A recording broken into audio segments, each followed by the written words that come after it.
Well, welcome back. Hopefully you haven't been thinking too much about the War of Robert Jenkins' Ear, although that is one of the more humorous stories from all of history, or one of the more ridiculous ones. But if you want, it might make for an interesting comic book or an interesting novel if you want to write something and then submit it to us here at Compass Classroom.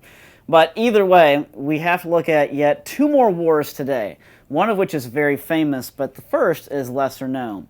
See, once the War of Robert Jenkins' Ear got going, it kind of morphed into an even bigger war that's known to history as King George's War, or the War of Austrian Succession.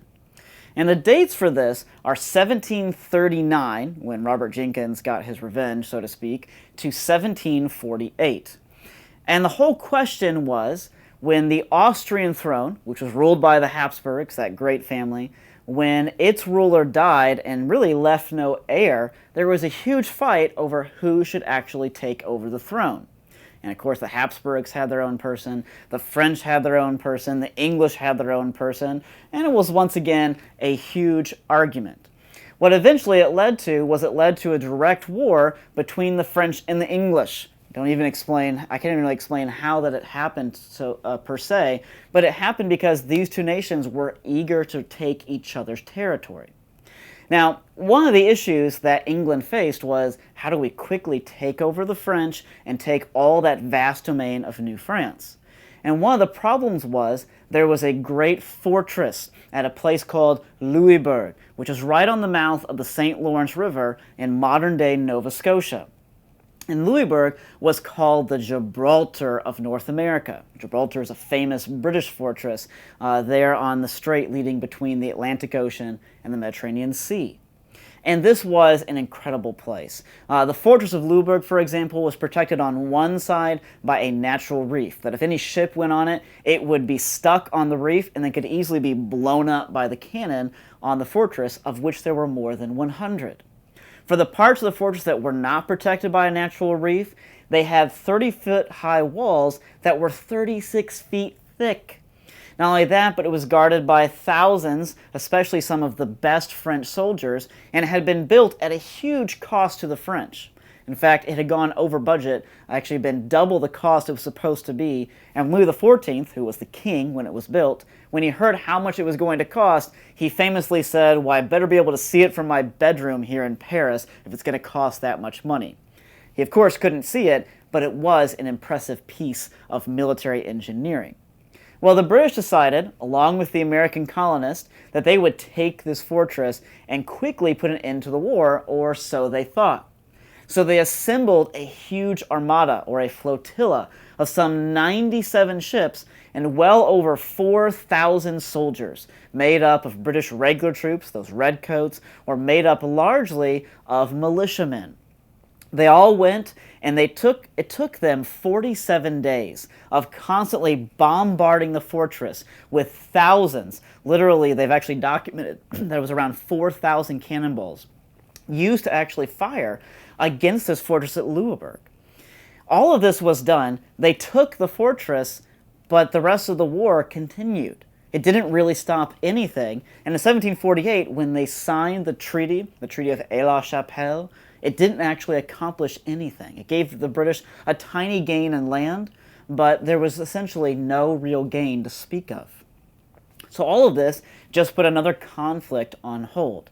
And that conflict would happen in the year 1754, just a few years later.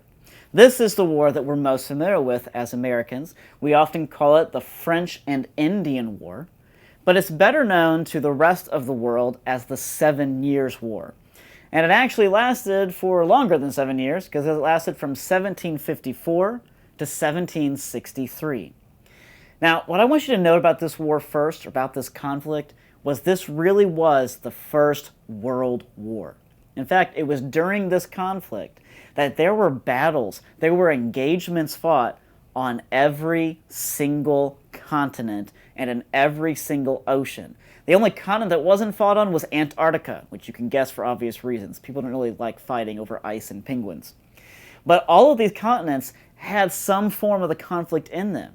There was really no place you could go to in the world, or no region in the world, that was not somehow affected by this war of control. As a result, here in the Americas, the British had very little investment. They only had about 180 soldiers over here when the war began.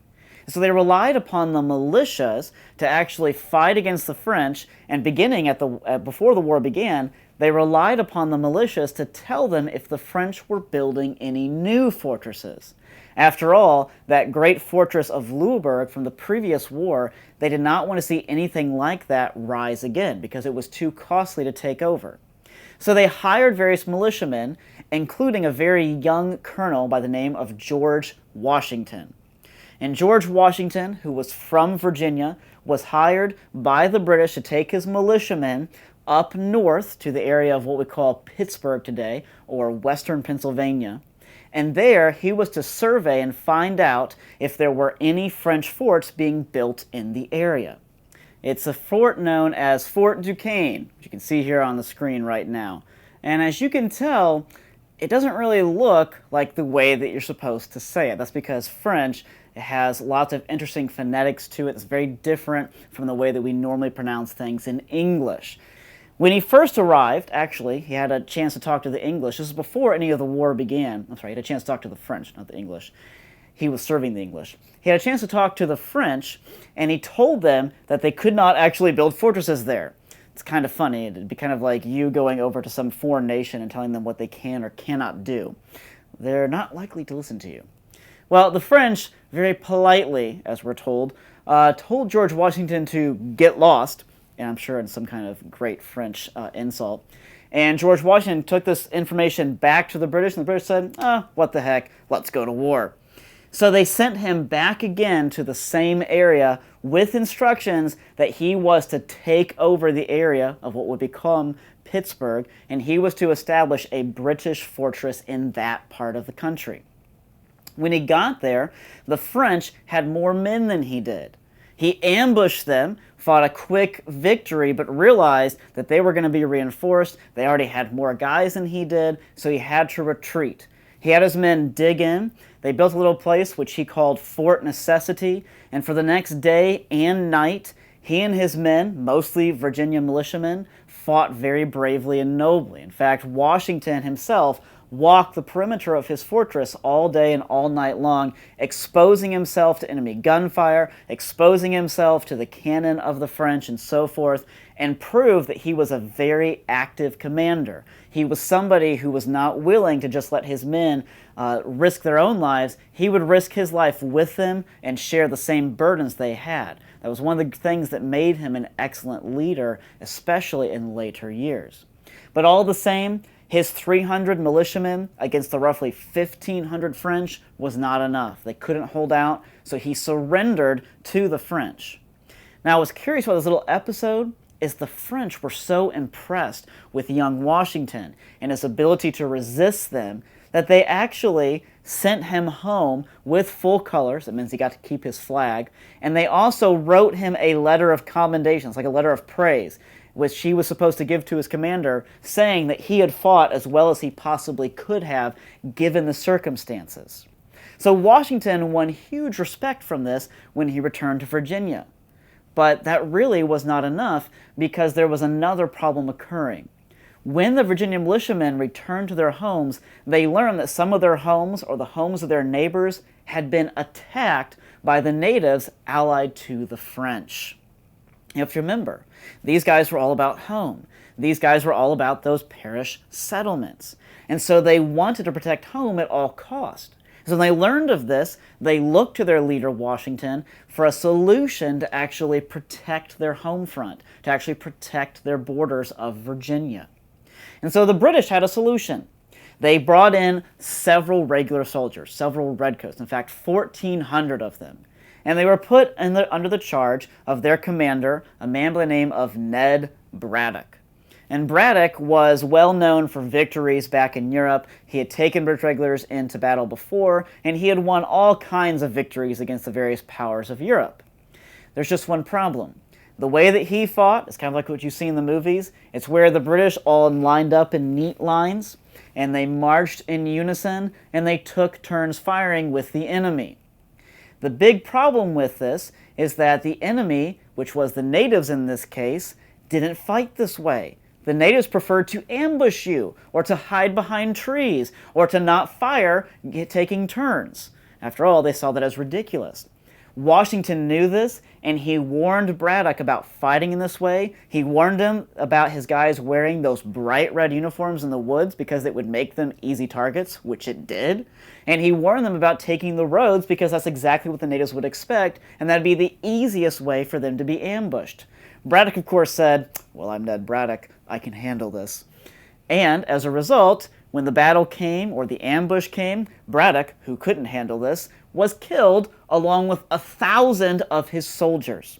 Washington himself had 2 horses shot out from underneath him and had 4 bullet holes in his clothes. He successfully escaped with his Virginians. The state of Virginia then realized that Washington was the best man they had, so they put him in charge of all of their militia. They put him in charge of all of the military forces in Virginia.